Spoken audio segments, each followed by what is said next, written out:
안녕하세요. 올드 스토리입니다. 오늘 이야기는 아주 장난스럽고 가벼운 순간에서 시작됩니다. 도로 위를 여행하는 젊은 연인, 가볍게 시작된 역할놀이, 조금의 장난, 조금의 유혹. 위험해 보이는 것은 아무것도 없습니다. 적어도 처음에는 그렇게 보입니다. 작가 쿤데라는 인간관계에 대해 아주 불편한 진실 하나를 이해하고 있었습니다. 때로는 우리가 가장인 척하는 모습이야말로 우리가 진짜 누군지를 더 솔직하게 드러낼 수 있다는 사실 말이죠. 작품 제목은 히치하이킹 놀이입니다. 조용하고 심리적이며 아주 인간적인 이야기는 전통적인 드라마라기보단 감정이 서서히 무너져 내리는 과정을 지켜보는 듯한 느낌으로 펼쳐집니다. 그럼 편안한 마음으로 감상하세요. 히치하이킹 놀이 밀란 쿤데라. 휘발유가 얼마나 남았는지 알리는 계기판의 바늘이 갑자기 바닥으로 곤두박질하기 시작했다. 스포츠카를 몰던 젊은이는 차가 휘발유를 더럽게도 많이 잡아먹는다고 투덜거렸다. 그러자 여자가 또 기름이 떨어지긴 하지 말아요 라고 나무라는 한편 전에 이미 그런 꼴을 당했던 장소를 여러 곳 젊은이에게 단단히 회상시켜 주었다.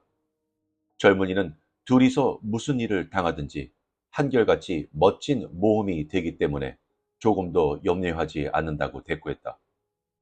여자는 둘이서 차를 타고 고속도로를 달리다가 기름이 떨어질 때마다 모험을 한 것은 언제나 자기뿐이었다고 쏘아붙였다.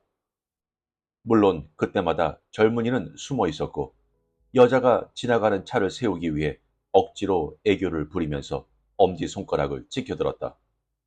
그리고 그 차를 얻어 타고는 제일 가까운 주유소로 가서 휘발유통을 채운 뒤에 다시 다른 차를 얻어 타고 돌아오고는 했다.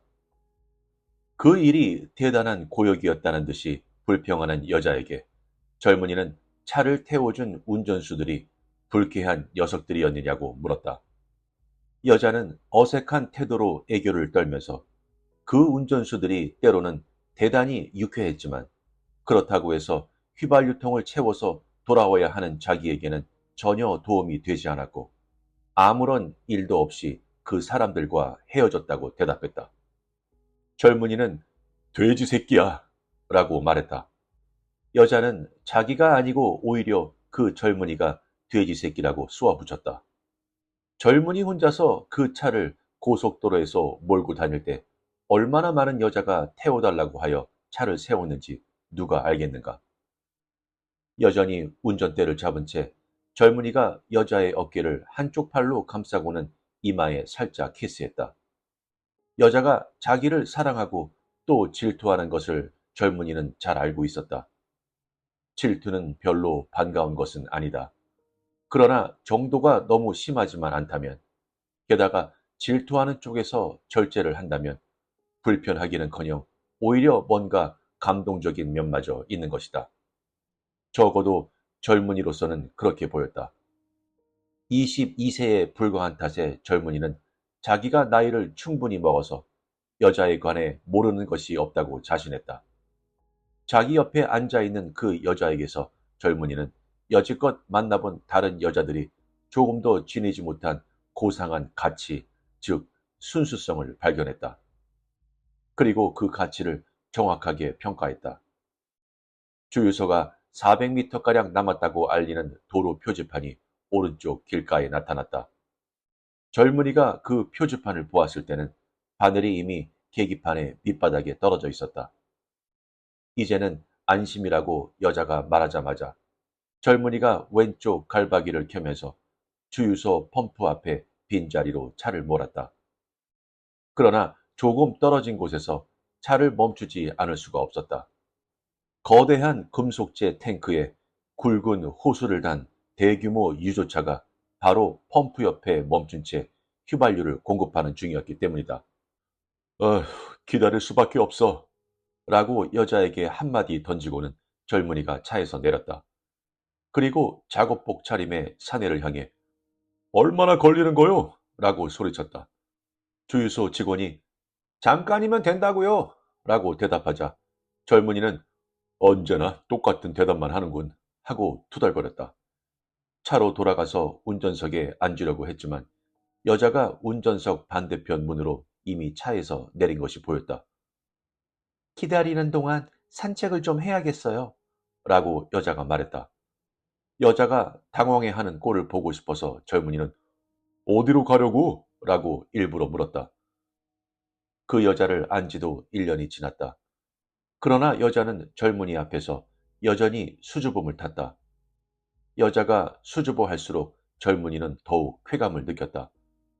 그 수줍음 때문에 여자는 젊은이가 전에 만났던 다른 여자들과 구별이 되는가 하면 또 한편으로는 모든 것이 덧없이 지나가고 만다는 법칙을 잘 아는 젊은이로서는 여자의 그 수줍음마저 소중하게 여기지 않을 수 없었던 것이다. 젊은이는 중간에 한 번도 쉬지 않은 채 몇 시간이고 계속해서 달리는 버릇이 있었는데 여자는 같이 여행하는 동안 어딘가 가까운 나무 밑에서 잠시 쉬어가자고 요청해야만 할 때에도 그러기가 정말 싫었다. 젊은이가 놀란 척하면서 왜 차를 멈춰야만 하는지 반문하면 여자는 어김없이 화가 치밀었다. 자기 수줍음이 바보 같은 데다가 시대착오적이란 점도 잘 알고 있었다. 수줍어 한다고 해서 사람들이 자기를 비웃고 또 일부러 지분거린 적이 직장에서 한두 번이 아니었다. 그 점도 잘 알았다. 자기가 수줍음을 탈 것이라는 생각이 들기만 해도 언제나 지레 수줍음에 휩싸이고는 했다. 주위의 다른 여자들이 대개 그러는 것처럼 자기도 자기 육체에 대해서 편안하고 자유로운 느낌을 가지고 싶다는 갈망이 자주 치솟았다. 스스로를 설득하는 특별한 방식마저 고안해냈다. 거대한 호텔에 들어간 손님이 수백만 개의 객실 가운데 하나를 배정받는 것처럼 사람은 태어날 때 배당이 가능한 수백만 개의 육체 가운데 하나를 받는다. 따라서 육체란 우연하고 비개성적이고 기성품에다가 빌린 것에 불과하다. 이런 논리를 여자는 머릿속에서 반복해서 외쳤다. 여러 가지로 변형해서 반복하고는 말했다. 그러나 한 번도 실감이 나지 않았다. 정신과 육체가 별개라는 그런 이원론이 여자에게는 낯설기만 했다. 여자는 자기 육체에 너무나 집착했다. 그래서 언제나 자기 육체에 대해 지나칠 정도의 초조감을 느끼는 것이었다. 젊은이와 관계를 유지하는 동안에도 여자는 똑같은 초조감을 느꼈다. 서로 알고 지낸 지도 1년이 지났다. 젊은이와 함께 지내는 동안 행복했다. 그것은 아마도 젊은이가 자기 육체를 정신과 분리해서 대해준 적이 전혀 없는 데다가 정신적으로나 육체적으로나 양쪽 면에서 젊은이와 삶을 함께 할 수 있었기 때문일 것이다. 그러한 결합 속에 행복이 있지만 바로 그 행복 뒤에는 의혹이 도사리고 있었다. 그리고 여자는 의혹에 가득 찬 여자였다. 예를 들자면 초조감을 느끼지 않는 다른 여자들이 자기보다 더 매력적이고 더 강한 유혹의 힘을 발휘한다거나 그런 여자들을 잘 안다는 사실을 숨기지도 않는 젊은이가 언젠가는 그런 여자 때문에 자기를 버릴 것이라는 의심이 자주 들고는 했다. 사실 젊은이는 그런 여자들을 너무나 많이 체험했기 때문에 죽을 때까지 다시는 쳐다보지도 않겠다고 선언했다. 그러나 여자는 젊은이가 스스로 생각하는 것보다 아직은 훨씬 더 젊다고 보았다. 여자는 젊은이를 완전히 자기 것으로 만들고 자기도 완전히 젊은이의 것이 되고 싶었다. 그러나 남김없이 주려고 애를 쓰면 쓸수록 무엇인가를 한층 더 거절하고 있다는 생각이 자주 들었다. 그것은 가벼운 사랑, 피상적인 사랑 또는 단순한 불장난이 제공하는 바로 그 어떤 것이었다. 여자는 진지하면서 동시에 쾌활하게 되지 못하는 자신이 늘 걱정스러웠다. 그러나 여자는 이제 그런 걱정을 깡그리 버렸다. 마음이 편안했다. 1년 내내 여자가 꿈꾸어온 2주간의 휴가가 시작되었는데 그날이 바로 첫날이었고 1년 내내 여자는 휴가 기간 중에 정말 맑은 날씨가 계속될는지 걱정했는데 하늘에는 구름 한 점 없었고 그리고 젊은이가 자기 옆에 있었던 것이다. 어디로 가는 거야? 라는 질문에 여자가 얼굴을 붉히고는 말없이 차에서 멀어졌다. 고속도로가에 덩그러니 위치한 밭으로 둘러싸인 주유소 근처를 어기적거렸다. 차가 향하던 방향으로 100m가량 떨어진 곳에 숲이 나타났다. 여자는 그 숲으로 다가가 작은 덤불 뒤로 사라지고는 스스로 유쾌한 기분에 젖었다. 사랑하는 남자가 있다는 데서 오는 기쁨을 여자는 혼자 떨어져 있을 때 비로소 제일 크게 느낄 수가 있었다. 사랑하는 남자와 줄곧 같이 지냈더라면 그 기쁨은 계속 줄어들기만 했을 것이다. 혼자 있을 때에만 여자는 그 기쁨을 소유할 수 있었다. 숲에서 나오자 고속도로 저쪽에 주유소가 보였다. 거대한 유조 트럭이 이미 자리를 비켜주고 스포츠카가 빨간색 주유 펌프를 향해 움직였다. 주유소 반대 방향으로 고속도로를 걸어가면서 여자는 가끔 고개를 돌려 차가 뒤따라오는지 보였다. 이윽고 차가 눈에 띄었다. 걸음을 멈춘 여자는 마치 낯선 차에게 태워달라고 하듯이 손을 흔들었다. 젊은이가 유리창으로 몸을 기울이고 창문을 내렸다.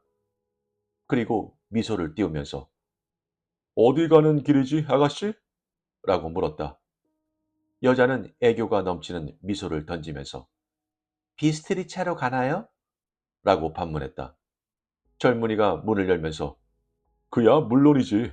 자, 어서 타라고. 라고 말했다. 여자가 타자 차가 떠났다.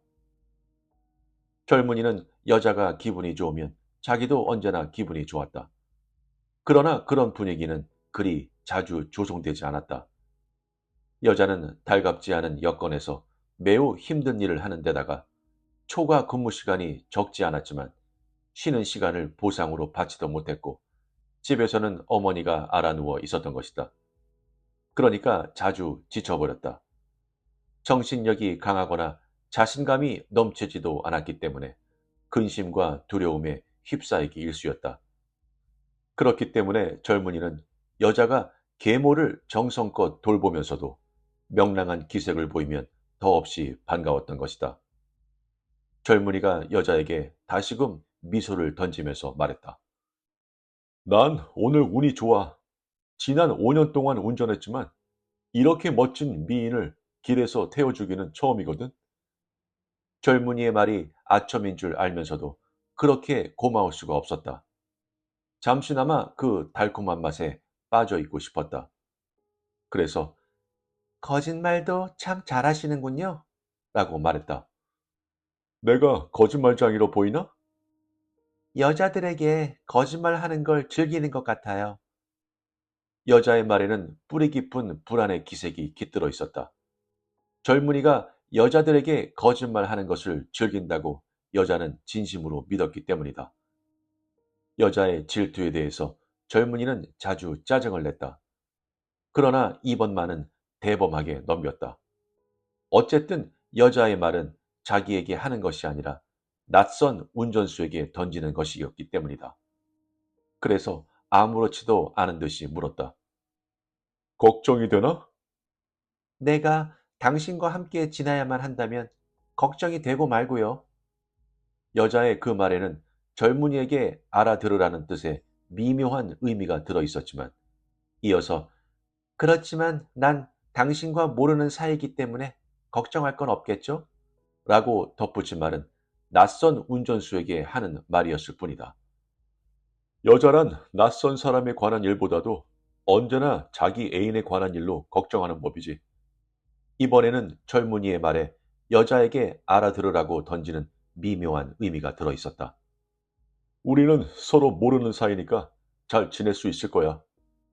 젊은이의 말이 내포한 의미를 여자는 일부러 알아듣지 못하는 척했다.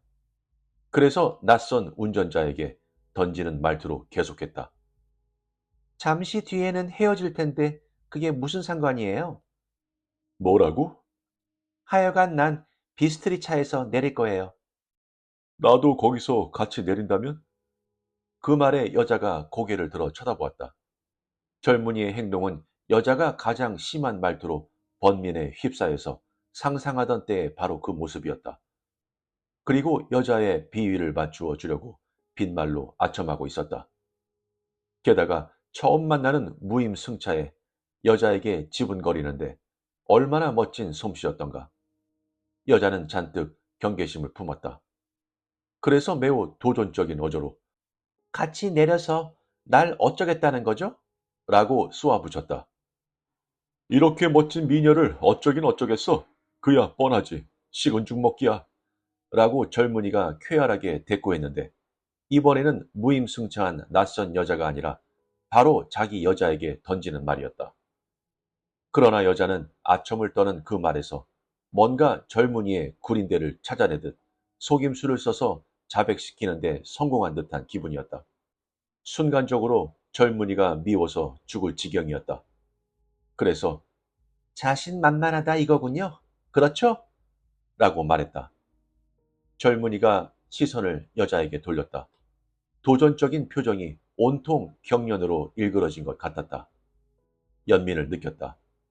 그리고 어린애 같고 단순하다고 자기가 늘 표현해온 평소의 친숙한 표정으로 여자가 돌아와 주기를 바랬다. 몸을 기울여 한 팔로 여자의 어깨를 감싼 채 조용히 여자의 이름을 불렀다.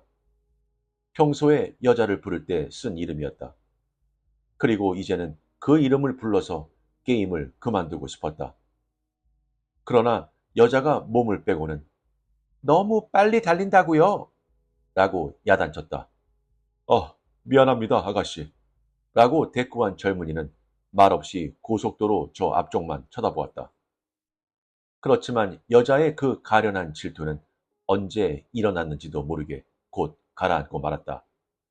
어쨌든 분별이 있는 여자였고 두 사람의 상황이 모두 게임에 불과하다는 사실을 너무나 잘 알고 있었던 것이다. 게다가 불같은 질투 때문에 자기 남자를 배척한 짓이 약간 우스꽝스럽다고 깨닫기도 했다. 그리고 남자가 자기 행동의 이유를 알아차린다면 자기로서도 기분 좋을 리가 없을 것이다. 다행히 여자는 자기 행동의 의미를 곧 바꾸어 버리는 놀라운 능력이 있었다. 그 능력을 발휘하여 여자는 남자의 요구를 뿌리친 것은 자기가 화가 나서가 아니라 변덕스럽기는 해도 휴가 첫날에 잘 어울리는 그 게임을 계속하고 싶어서 그런 것이라고 스스로 다짐했다.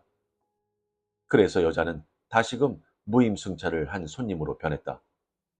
손님은 지나치게 자신만만한 운전수를 뿌리쳤는데 그것은 운전수의 정복에 속도를 늦출 뿐 아니라 오히려 그 정복의 쾌감을 더욱 크게 만들려는 의도였다. 여자가 몸을 젊은이 쪽으로 비스듬히 돌려 애교 띤 목소리로 말을 건넸다. 이거 보세요. 기분 상하게 할 생각은 없었어요. 미안하지만 다시는 손대지 않겠어. 여자가 자기 말에 귀를 기울이지 않는 데다가 자기가 원하는 바로 그때에 여자가 평소의 자세로 돌아가려 하지 않았기 때문에 젊은이는 화가 났다. 그리고 여자가 무임승차한 손님의 역할을 계속 고집하는 바람에 젊은이는 여자가 연기하는 그 낯선 손님에게 분노의 화살을 겨누었다. 자기가 맡은 역할을 즉시 깨달았다. 그래서 부침성 있는 어조로 애둘러서 여자에게 아첨하려는 시도를 포기한 채 강압, 냉소, 확신 등 남자의 투박한 특성에 따라서 여자들을 다루는 거친 사내의 역할을 하기 시작했다. 그 역할은 젊은이가 여자의 환심을 사려고 애쓰는 평소의 접근 방식과 정반대였다. 그 여자를 만나기 전까지만 해도 사실 젊은이는 다른 여자들 앞에서 부드럽기는커녕 오히려 거칠게 행동했다.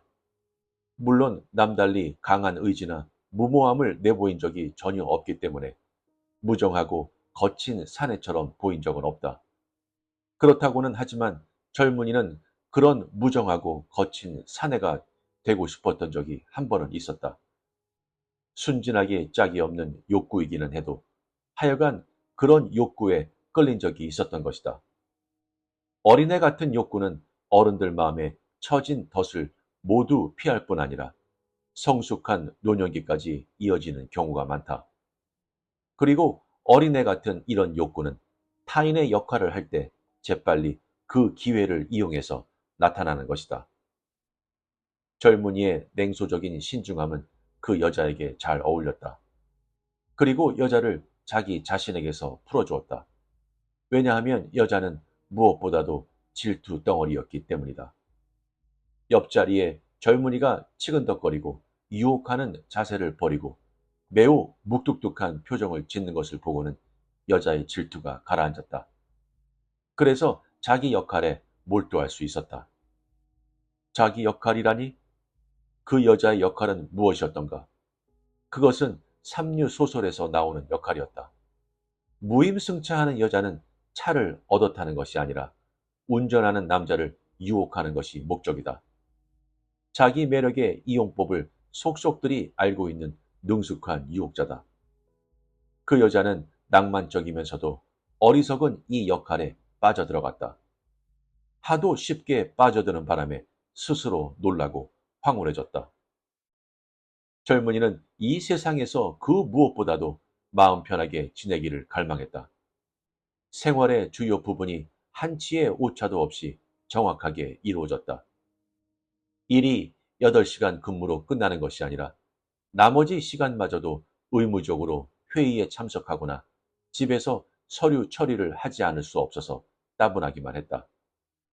게다가 사생활을 위해서 남은 시간이라는 것도 직장의 무수한 남녀 직원들에 대해서 신경을 쓰느라 편안하지가 않았다.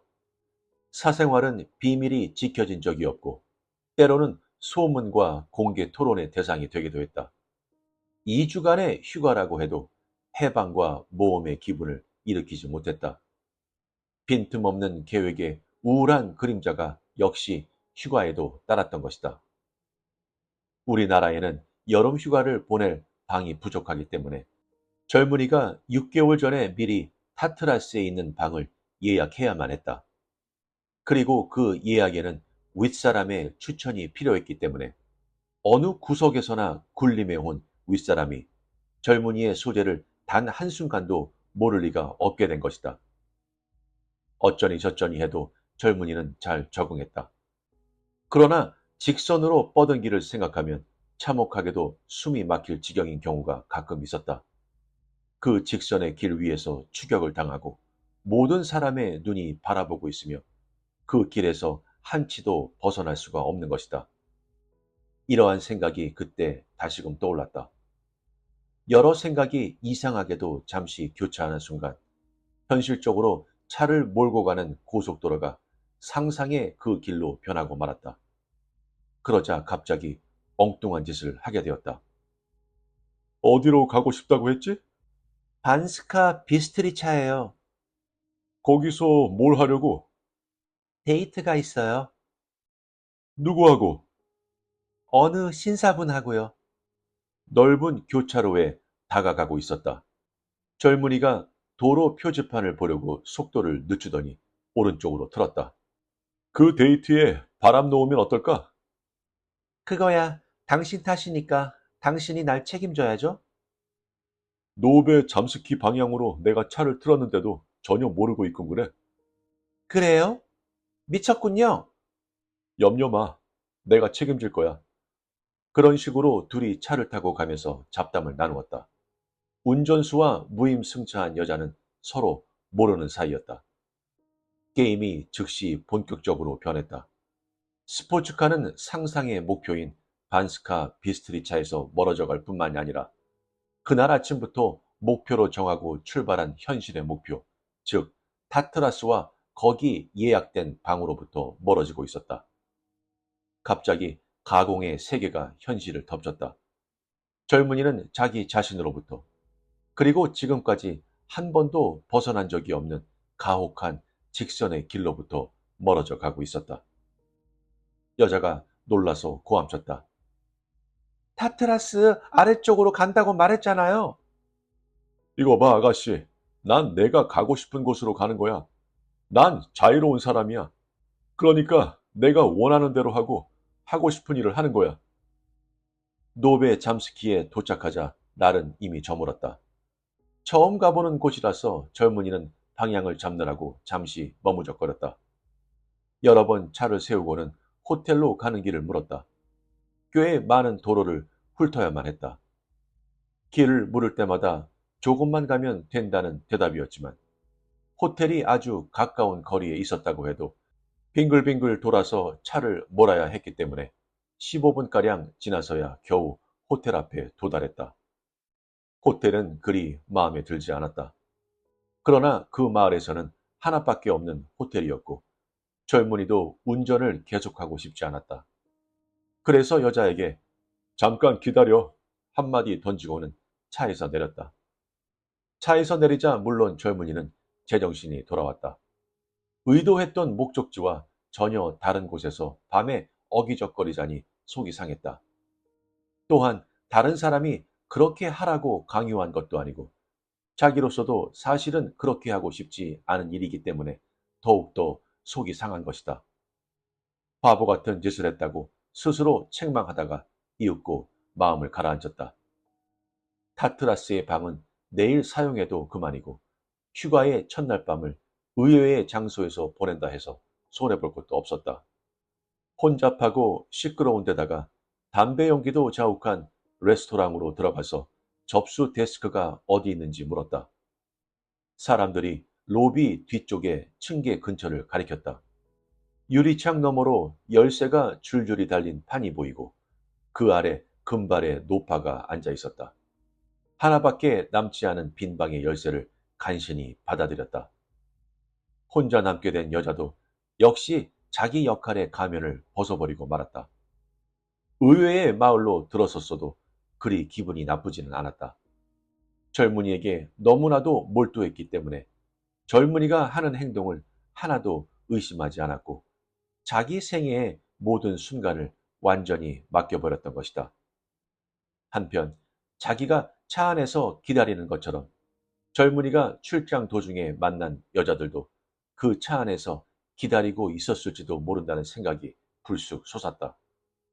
그러나 정말 놀랍게도 그런 생각이 여자의 속을 전혀 뒤집어 놓지 못했다.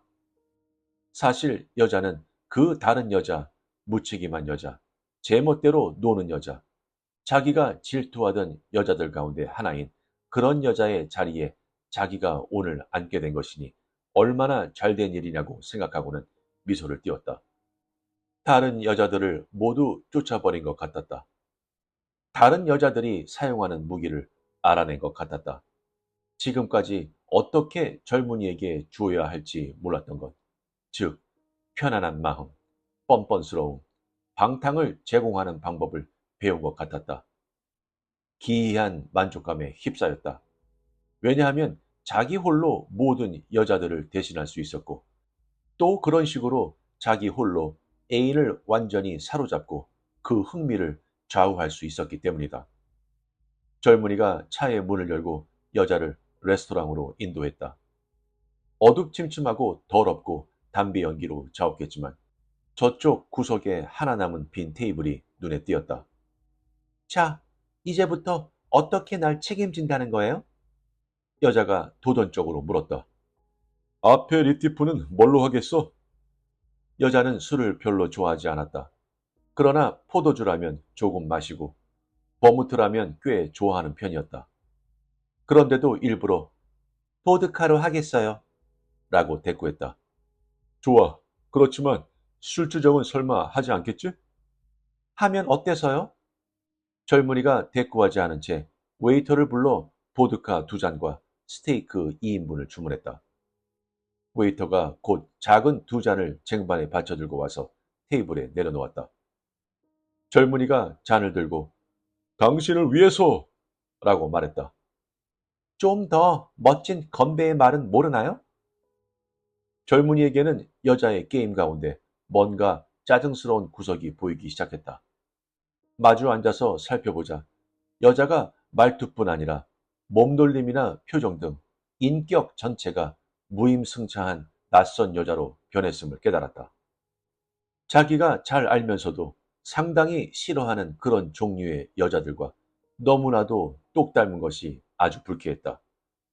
그래서 잔을 높이든 채 건배의 말을 수정했다.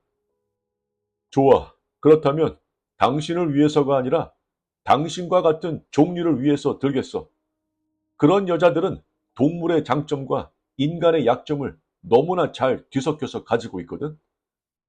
종류라고 하면 모든 여자를 말하는 건가요? 아니지. 당신과 비슷한 그런 여자들만 가리키는 말이야. 하여간 여자를 동물과 비교하는 건 별로 멋진 건배의 말로 들리진 않는군요. 젊은이는 여전히 잔을 높이 들고 있었다. 좋아. 그렇다면 당신과 같은 종류가 아니라 당신의 영혼을 위해서 들지. 당신 머리에서 뱃속으로 내려가면 불이 켜지고 다시 머릿속으로 올라가면 불이 꺼지는 그런 영혼을 위해서 말이야. 여자가 잔을 들고는 말했다. 좋아요. 내 뱃속으로 내려가는 영혼을 위해서 들어요. 아, 한 번 더 수정하겠어. 당신 영혼이 내려가는 장소인 그 뱃속을 위해서 들겠어. 내 뱃속을 위해서 들어요. 그러자 둘이서 뱃속이라고 구체적으로 지적했기 때문에 여자의 뱃속이 반응을 일으켰다. 여자는 뱃속 구석구석까지 짜르르 하는 떨림을 느꼈던 것이다. 이어서 웨이터가 스테이크를 가져오자 젊은이가 보드카와 소다수를 주문했고 이번에는 여자의 가슴을 위해서 들었다. 대화는 그렇게 괴상하고 변덕스러운 식으로 이어졌다. 여자가 음탕한 젊은 여자의 역할을 멋지게 해내는 능력을 발휘하면 할수록 젊은이는 더욱 우라가 치밀었다. 그래서 곰곰 혼자 생각에 잠겼다. 그런 역할을 잘 해낼 수가 있다면 여자는 실제로 음탕한 여자다. 우주 어디에선가 내려온 타인의 영혼이 여자의 몸 안으로 들어간 것도 아니다. 그러니까 연기를 하는 여자는 자기 자신을 있는 그대로 드러내는 것이다. 그런 특성이 지금까지 체면 등에 얽혀서 억눌려 있었지만 게임을 핑계로 해서 밖으로 드러나는지도 모른다. 이 여자가 어쩌면 게임을 이용해서 자기 자신의 특성을 포기한다고 생각할지도 모르지만 사실은 그 반대의 경우가 아닐까? 게임을 통해서 비로소 자기 자신으로 돌아가는 것이 아닐까? 게임을 통해서 자기 자신으로부터 해방되고 있는 것이 아닐까? 그렇지는 않았다. 젊은이 앞에는 자기 애인의 몸을 빌려 낯선 여자가 앉아 있는 것이 아니었다. 젊은이의 애인, 그 여자 자신이 앉아 있었을 뿐이다. 다른 여자는 거기에 없었다. 젊은이가 여자를 쳐다보았다. 몹시 싫어졌다. 그러나 싫어지는 것만이 문제는 아니었다. 여자가 육체적으로 거리를 두면 둘수록 젊은이는 육체적으로 여자를 더욱더 갈망했다. 여자의 영혼이 멀어질수록 관심이 육체로 한층 쏠리게 되었다. 그렇다. 여자의 육체가 육체로 변한 것이다. 동정, 친절, 염려, 사랑, 정서 등의 구름에 가려서 여자의 육체를 젊은이가 지금까지 보지 못하기나 한 것처럼 그 육체를 구름 속에서 잃어버리기라도 한 것처럼 그렇다. 그 육체를 지금까지 잃어버리기라도 한 것처럼 젊은이에게는 그날 처음으로 여자의 육체를 보는 것 같았다. 소다수를 탄 보드카를 석 잔째 비우고 나서 여자가 일어나 교태를 부리면서 말했다. 잠깐 실례해요. 어디 가려는 거지? 아가씨? 미안하지만 오줌 늘어요. 말을 마치자 여자가 테이블 사이로 빠져 휘장 뒤쪽으로 들어갔다. 그런 말투로 젊은이가 입을 딱 벌리게 만들고 나니까 여자는 여간 기분이 좋지 않았다. 자연스럽게 짝이 없는 말이기도 해도 그런 말을 여지껏 젊은이는 들어본 적이 없었다. 교태를 부리면서 그 말에 힘을 주는 것을 보니 여자는 자기 역할의 연기에 너무나 잘 어울렸다. 그렇다. 여자는 즐기고 있다. 최고로 기분이 좋다. 게임에 몰두하고 있는 것이다. 게임을 하니까 지금까지 느껴보지 못했던 느낌, 즉 행복에 행운이 겹친 무책임감을 비로소 느끼고 있는 것이다. 자기가 취할 다음 행동에 대해서 항상 불안을 느껴오던 여자가 갑자기 더할 나위 없는 편안함에 젖어들었다. 자기가 연기하는 낯선 여자의 삶은 수치도 없고 경력도 없고 과거와 미래도 책임도 없는 삶이었다. 그리고 자유롭기 짝이 없는 삶이었다. 무임승차한 여자의 위치에서 여자는 뭐든지 할 수 있었다. 모든 것이 허용된 것이다. 자기가 원하는 대로 뭐든지 말하고 행동하고 느낄 수가 있는 것이었다. 테이블 사이로 지나가면서 여자는 사방에서 쳐다보는 사람들의 시선을 의식했다. 지금까지 알아차리지 못했던 새로운 감각이 솟구쳤다. 자기 육체가 자극하는 음탕한 즐거움을 처음으로 의식한 것이다. 그때까지 여자는 자기 안에 도사리고 있는 14세 소녀를 떨쳐버리지 못했다. 14세 소녀는 자기 가슴이 불쑥 튀어나와서 누구에게나 눈에 띄기 때문에 그 가슴을 부끄러워했고 또 자기가 음탕하다고 생각해서 불쾌감을 품어온 것이다. 잘생긴 얼굴과 멋진 몸매에 대해서 자부심을 느끼기도 했지만 그 자부심 뒤에는 즉시 수치감이 언제나 따라다녔다. 여자의 아름다움은 무엇보다도 남들의 성욕을 도발하는 것이라고 나름대로 의심이 들었고 그래서 그런 것을 불쾌하게 여겼다. 자기 육체가 오로지 사랑하는 한 남자에게만 관계되기를 갈망했다. 길에서 사내들이 자기 가슴을 쳐다볼 때에는 그 사내들이 마치 자신의 가장 비밀스러운 개인 영역을 침범하는 것처럼 보였다. 그 영역이란 자기와 애인만이 소유해야 마땅한 것인데도 말이다. 그러나 이제 여자는 무임승차한 여자가 되었다. 목적지가 없는 여자인 것이다. 그 역할 속에서 여자는 사랑의 부드러운 속박에서 벗어나고 자기 육체에 대해서 속속들이 철저하게 의심하기 시작했다. 다른 사내들이 열심히 쳐다보면 볼수록 여자의 몸은 더욱 달아올랐다. 마지막 테이블을 지나치려는 순간 곤드레가 된 사내가 누가 속물이 아니랄까 봐서 프랑스어로 말을 걸었다. 얼마면 돼, 아가씨? 여자가 알아들었다.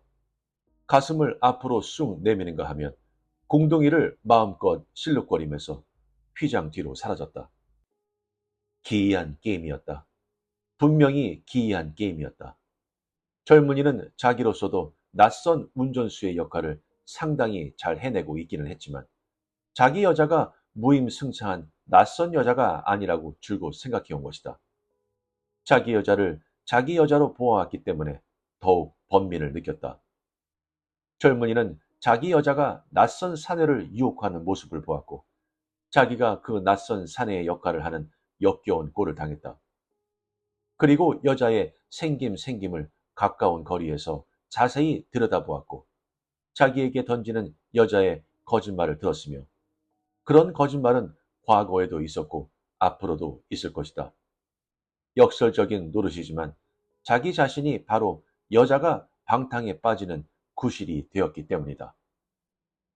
젊은이는 여자를 사랑한다기보다도 숭배했기 때문에 그런 꼴이 더욱더 견디기 어려웠다.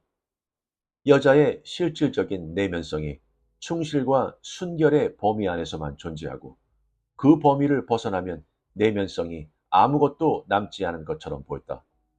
언제나 그랬다. 그리고 그 범위를 벗어난다면 여자는 물이 끓기 시작하면 다른 것으로 변하듯이 전혀 딴 사람으로 변하는 것 같았다.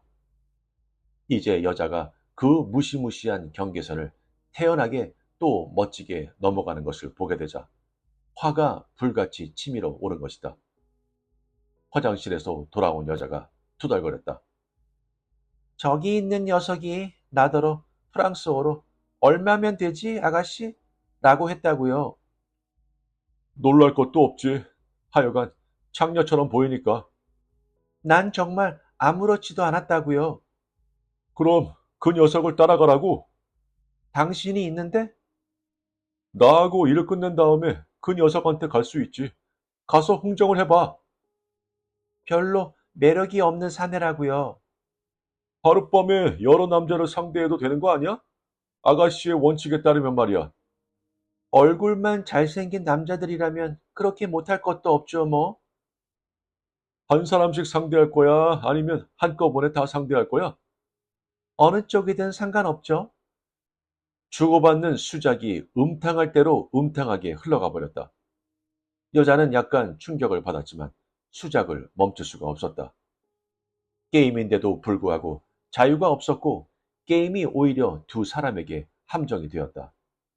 만일 게임이 아니었더라면, 그리고 두 사람이 정말 서로 모르는 낯선 사이였다면 무임승차한 여자는 이미 오래전에 화가 나서 떠나버렸을 것이다. 운동팀은 경기가 끝나기 전에 운동장을 떠날 수 없고 장기알이 장기판을 벗어나 달아날 수 없는 것이다. 게임이 진행 중이니까 게임이 어떤 형태로 변하든 수락하는 길밖에 없다고 여자는 의식했다. 게임이 극단으로 흐를수록 더욱 본격적인 게임으로 변하고, 그럴수록 자기는 게임 규칙에 더욱 복종해야 한다는 것도 알고 있었다. 건전한 상식을 되찾는다는 것은 소용이 없었다. 게임에서 멀리 거리를 두고 게임을 진지하게 받아들이지 말도록 축 늘어진 정신을 일깨우려는 것도 쓸데없는 일이었다. 진행 중인 것이 게임에 불과하기 때문에 여자의 정신은 게임을 두려워하지 않고 반대하지도 않고 마약에 중독된 듯이 더욱 깊이 빠져들어가기만 했다. 젊은이가 웨이터를 불러서 계산을 마치고 일어나더니 여자에게 말했다. 자, 가자고. 어디로요? 물어볼 거 없어. 따라오기만 해. 나한테 이게 무슨 말투예요? 장녀들에게 하는 말투야. 어두침침한 층계를 올라갔다. 2층으로 올라가기 전에 층계에서 취한 사내들이 화장실 근처에 몰려 서 있었다. 여자를 뒤에서 껴안은 젊은이는 한 손으로 그 가슴을 움켜쥐고 있었다. 화장실 근처의 사내들이 그 모습을 보고는 큰 소리로 불러대기 시작했다. 여자가 몸을 빼려고 했지만 젊은이가 여자에게 가만히 있어! 라고 소리쳤다. 사내들이 음탕한 말과 추잡한 욕설을 여자에게 퍼부었다. 둘이 2층에 이르렀다. 젊은이가 방의 문을 열고 스위치를 올렸다. 좁다란 방에는 침대가 둘, 작은 테이블과 의자가 각각 하나씩이었고 세면대가 있었다.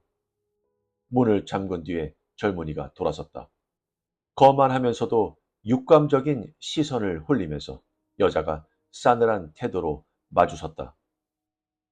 여자를 훑어보면서 젊은이는 여자의 음탕한 표정 뒤에 감추어진 것, 자기가 뜨겁게 사랑했던 그 친근한 표정을 발견해내려고 애썼다. 렌즈 하나를 가지고 두 가지 이미지, 차곡차곡 포개어져서 하나가 다른 하나를 내비치는 그런 두 가지 이미지를 보는 것과 같았다. 서로 내비치는 두 가지 이미지에서 젊은이는 그 여자 안에 모든 것이 들어있고, 여자의 영혼이 참혹하게도 형태가 없어서 충실과 불충실, 배신과 순진함, 음탕과 순결을 동시에 담고 있다는 사실을 깨달았다. 쓰레기통에 온갖 쓰레기가 들어가 있는 것처럼 그런 뒤죽박죽 상태의 젊은이는 불쾌감을 느꼈다. 두 가지 이미지가 계속해서 서로 내비치고 젊은이는 그 여자가 겉으로만 다른 여자들과 다를 뿐 깊은 속은 똑같다는 사실, 온갖 종류의 생각, 느낌, 악독으로 가득 차 있다는 사실을 깨달았다. 그러자 자기의 숨겨진 못된 짓과 질투가 모두 정당화되었다. 그 여자를 특별한 존재로 여기던 것은 바라보는 사람, 즉 자기 자신의 환상에 불과했다. 자기가 사랑한 여자라는 것은 자기 욕망과 생각과 믿음이 만들어낸 것이고, 자기 앞에 서 있는 여자의 본래의 모습은 철저하게 낯설고 철저하게 애매한 것으로 보였다. 여자가 미워졌다. 뭘 기다리고 있는 거야? 옷 벗어! 애교 넘치게 고개를 숙이면서 여자가 물었다. 꼭 그래야 되나요? 그 말투가 매우 귀에 익은 듯했다.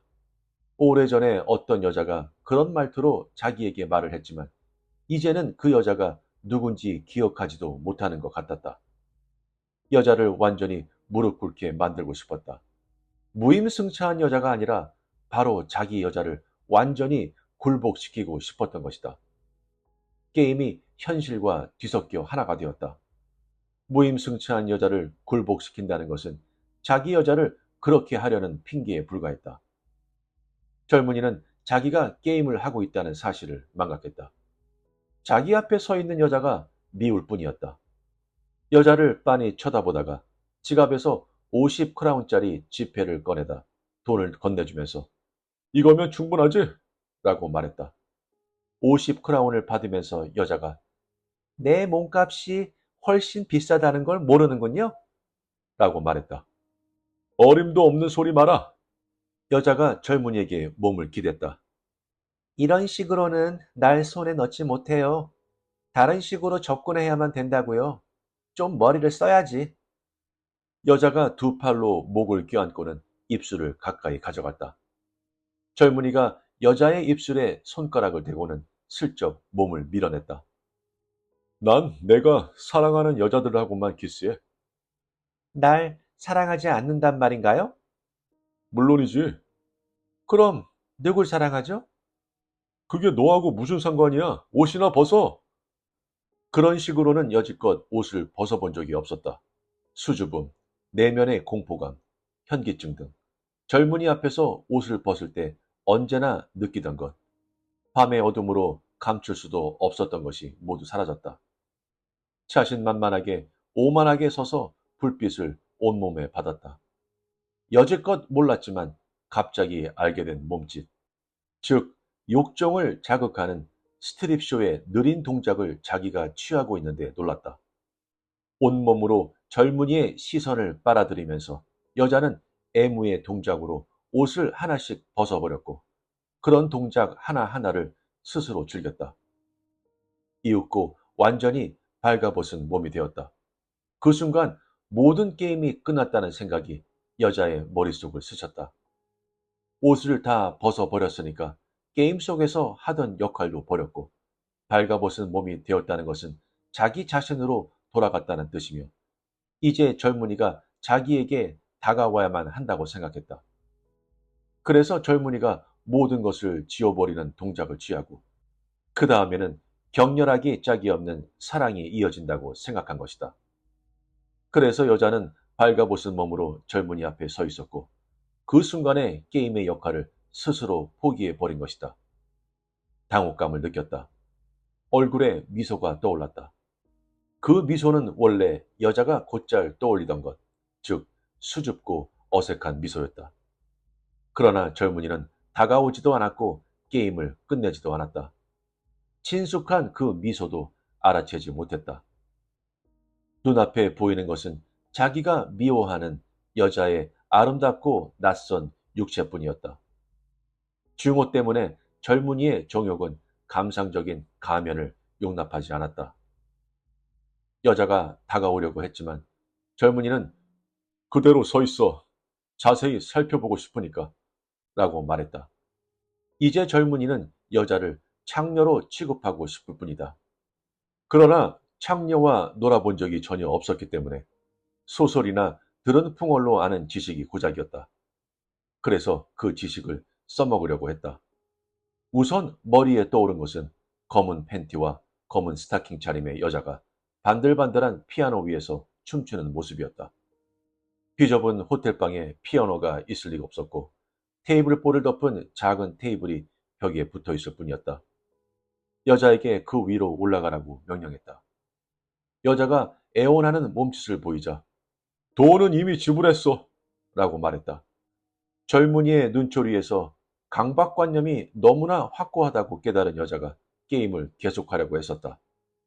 더 이상 게임을 계속할 힘도 없고 또 그 방법도 모르긴 해도 말이다. 눈물이 글썽거렸다. 그러나 테이블로 올라갔다. 테이블이 너무 작은데다가 한쪽 다리가 짧아 그 위에 서 있자니 몸이 비틀거렸다. 그러나 젊은이는 여자의 나체를 올려다보면서 즐겼고 여자가 수줍어하면서 뒤뚱거리는 모습이 오히려 자만심을 한층 자극할 뿐이었다. 발가벗은 몸의 모든 자세를 여러 각도에서 샅샅이 감상하고 있었다. 동시에 다른 남자들도 그렇게 감상했고 또 감상할 것이라고 스스로 상상하기도 했다. 젊은이는 천박하게 굴었고 욕정을 마음껏 드러냈다. 여자는 전에 한 번도 들어보지 못한 말을 들었다. 그래서 젊은이의 지시를 따르지 않고 게임에서 벗어나고 싶었다. 흔히 부르던 대로 이름을 불렀더니 젊은이는 그렇게 친밀한 사이처럼 자기 이름을 함부로 부를 자격이 없다고 으르렁댔다.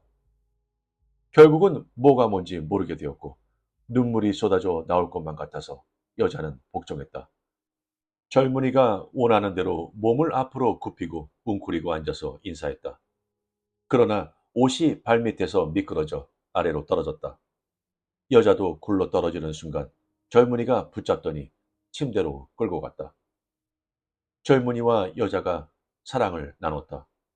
이제야말로 드디어 지긋지긋한 게임을 끝내고 예전에 다정한 관계의 두 사람으로 되돌아가서 사랑을 서로 즐길 수 있게 되었다고 여자는 기뻐했다. 그래서 키스를 하려고 했다. 그러나 젊은이는 여자의 머리를 밀쳐내고는 자기는 사랑하는 사람들하고만 키스한다는 말을 또 했다. 여자가 처절하게 흐느꼈다. 그러나 마음대로 울지도 못했다. 젊은이의 불같은 욕정이 여자의 몸을 점차 굴복시키고는 이윽고 그 영혼의 불평조차 침무시키고 말았기 때문이다. 여자는 자기 자신이 돌아올 수 없는 다리를 건너갔지만 아무도 반대하지 않았고 또 제 발로 걸어서 건넜다는 사실을 의식했다. 다만 어딘가 양심의 저 깊은 구석에서 공포를 느꼈다. 그런 쾌감을 여지껏 한 번도 느껴본 적이 없다는, 그 순간처럼 한없는 쾌락의 극치에 이른 적이 없다는, 그것도 돌아올 수 없는 다리 저편에서 그런 쾌감을 느낀다는 생각 때문이었다. 젊은이가 몸을 떼어내고는 침대 위에 늘어진 긴 줄을 잡아당겨 전기를 껐다. 여자의 얼굴을 보고 싶지 않았다. 게임이 끝났다는 것을 알았지만 예전의 친숙한 관계로 돌아가고 싶지 않았다. 돌아가기가 두려웠다. 여자의 몸에 부딪히지 않으려고 애쓰면서 어둠 속에 나란히 누워 있었다. 얼마 후 여자가 흐느끼는 울음소리가 들려왔다.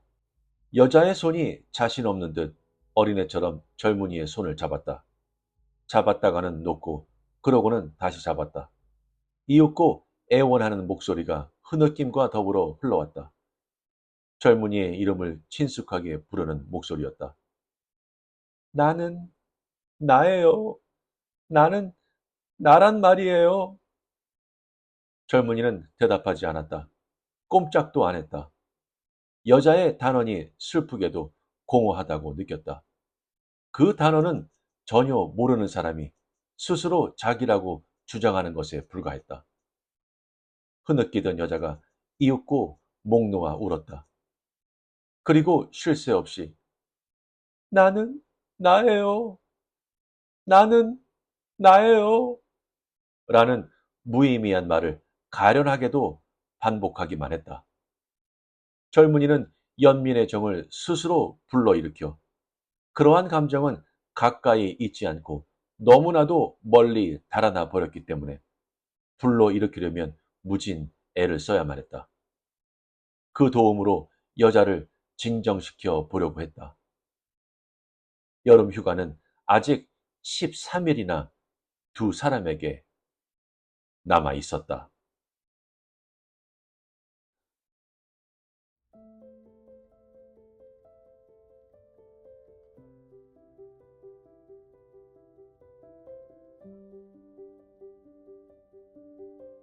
어떠셨나요? 음, 이야기가 이렇게 불편하고 강렬하게 느껴지는 이유는 그 상황이 너무나 평범하게 느껴지기 때문이라고 생각하는데요. 여기에는 악당도 없습니다. 범죄도 없습니다. 초자연적인 공포도 없죠. 단지 서로를 사랑하는 두 사람, 그리고 그들 사이에 존재하던 익숙한 안정감을 서서히 벗겨내는 하나의 게임만 있을 뿐입니다. 처음에는 그 역할 놀이가 해롭지 않고 심지어 짜릿하기까지 느껴집니다. 젊은 여자는 유혹적인 히치하이커가 되고 젊은 남자는 자신감 넘치는 낯선 남자가 됩니다. 그리고 두 사람은 자신들의 관계가 가진 익숙한 경계를 잠시 벗어나 보기 시작합니다. 하지만 게임이 계속될수록 무언가가 조금씩 변하기 시작하죠. 가면이 더 이상 가면처럼 느껴지지 않게 되는 것이죠. 그리고 바로 그 점이 가장 무섭게 느껴진다고 볼 수 있죠. 작가 쿤데라는 정체성이라는 것이 우리가 믿고 싶은 만큼 단단한 것이 아닐지도 모른다고 이야기합니다. 연인에게, 낯선 사람에게, 사회에게, 심지어 자기 자신에게조차 우리가 보여주는 모습들은 단순한 연기가 아니라 어쩌면 우리 안에 숨어 있는 진짜 일부일지도 모른다는 것이죠. 두 사람은 자유와 흥분을 기대하며 게임을 시작했지만 결국 드러난 것은 불안, 굴욕감, 분개, 그리고 감정적인 거리감이었습니다. 가벼운 환상처럼 시작된 놀이가 어느새 심리적인 노출이 되어버린 것이죠. 그래서 아마 이 이야기의 마지막이 더욱 아프게 느껴지는 것 같습니다.